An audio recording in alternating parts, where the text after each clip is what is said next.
Dub. Yeah. What you know? We got a new motto this year. MCF. Money comes first. Yeah. What up? It's the man about town, Virgil Berry, aka Stacks with the Facts. And y'all now tuned in to another episode of Real Talk Podcast. Now, I wasn't going to make this video at first, but my spirit was compelling me to do it.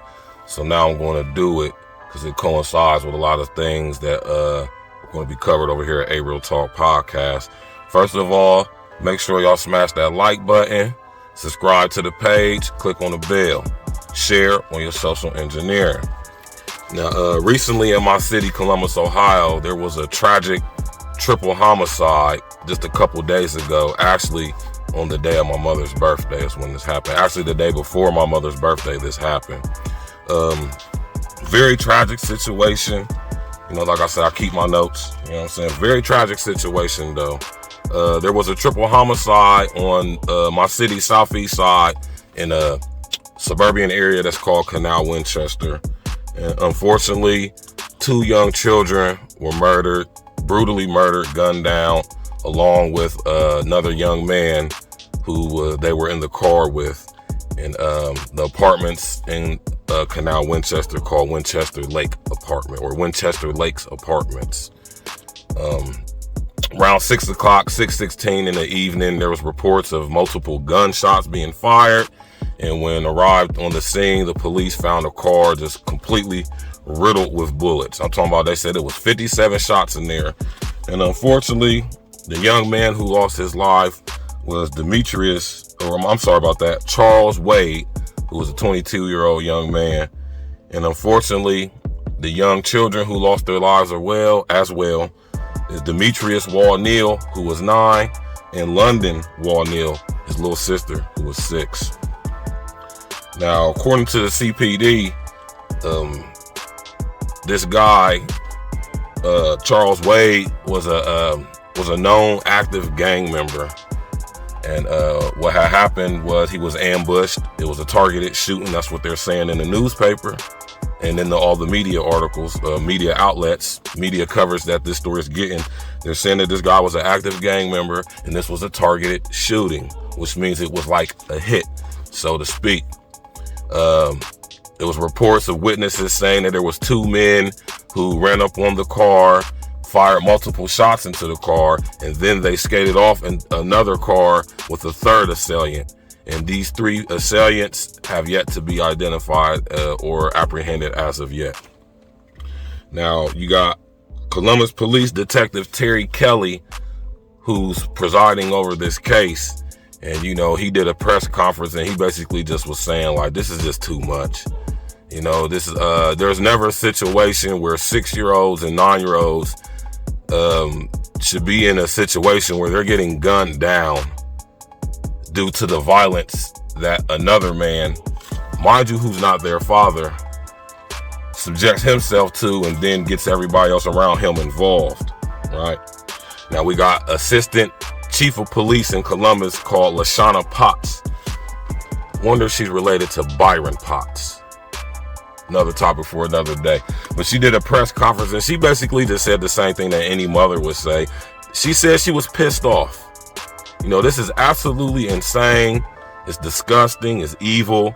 And, you know, it's something that's been recurring in my city, as I'm sure it's been recurring in your city as well, especially if your city is one of the big major 12 cities in America. You know, like I said, it's a very sad situation. When I first heard about it, it instantly pulled out my heartstrings because I have a daughter.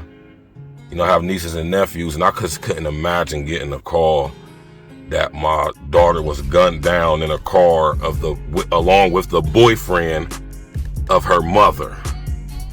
I just couldn't even imagine getting that call. And this just ties into a lot of what we be talking about. Shouts out to my brother Red Supreme TV1. Shouts out to Mr. O and the Ozone Podcast. And of course, shouts out to Danica Marie, Shantrastic Trill TV, and all the rest of y'all, man. You know, this is sad. This goes into what we'll be talking about. This is a sad case of when a single mother who's presiding over her children allows another man, mind you, this man is 22, this lady is 30 plus years old, where this lady just allows a man to come around her children without any regard for their safety, her safety, or the well-being of the children involved. So we have to ask ourselves a question. Who benefits is always what we should ask off top. But then we got to get into the real questions. Where's this children's father at? Now, I'm from Columbus. I'm a known guy in Columbus, and I did some research, and I found out that this children's father, London and Demetrius's father, he's serving time in prison right now. So, you know, he can't be there to effectively father or co-parent his children, which is sad. And that's a whole nother different topic and a different discussion for a different day. But let's focus on the topic at hand. Where does the accountability lay in this situation? Now, we can sit here and say the father, he's in prison and this and that and this and that, and that's true. But since the father has been in prison for a number of years, he's being held accountable for his actions because he's clearly in prison. So this relies, or should I say, this lies solely on the head of the mother. Number one question is, why is a 30-year-old woman messing around with a 22-year-old young man? Why does she have this guy who is a known gang member, known active gang member in Columbus, Ohio? Why are you having this guy around your children? Did you not do some proper investigation into this guy?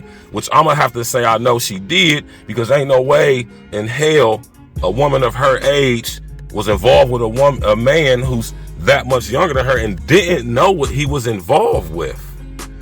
Where does the accountability lie? Now, this is why we say that single mothers, for the most part, is one of the most dangerous environments for a young child or children to be in, especially when there's no father in the home present to give that balance.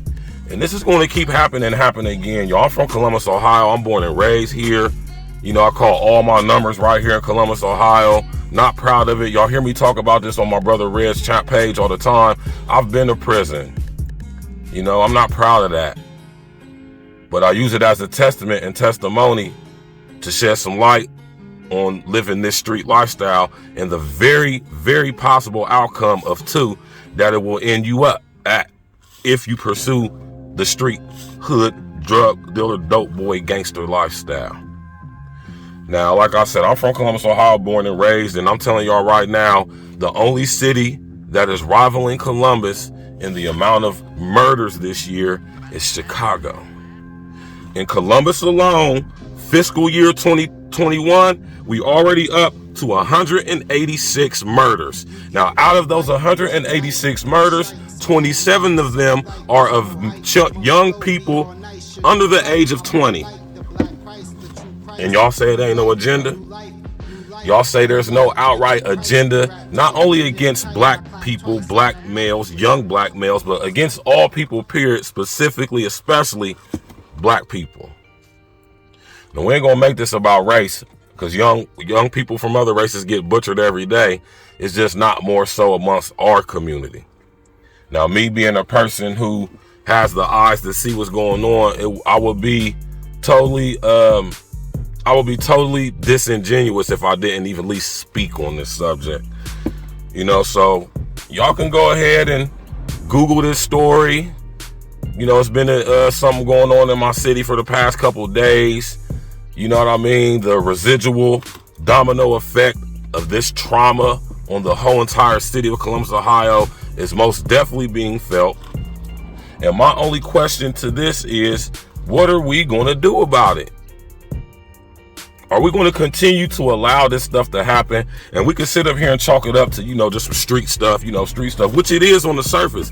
But if we take the chance to dig a little deep and connect the unrelated, seemingly unrelated, that is, dots that create the environment and situations for these type of things to happen, they are going to continue to happen. So I just wanted to shed my light on this, man, give my take on it.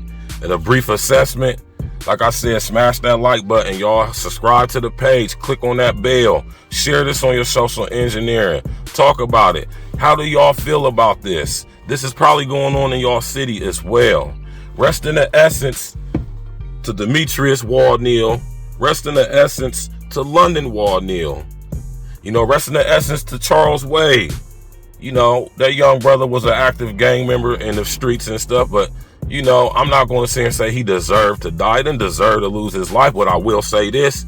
According to the Columbus Police Department and news outlets in my city, this guy was living a life to where he was creating the exact energetic environment for what happened to him. It's just unfortunate that these two beautiful young children have to be a victim and lose their lives as well. You know, so to the next time, man, this is your guy, Virgil Berry, man. Stacks with the facts, man. A-Real Talk Podcast. Like I said, hit that like button. Subscribe to the page, y'all. This is going to continue, y'all. It's going to continue unless we wake up, stand up, join our forces, come together, speak out about it, and come up with plans of action so how we can prevent this. Like my man Red says, prevention is key. Hey.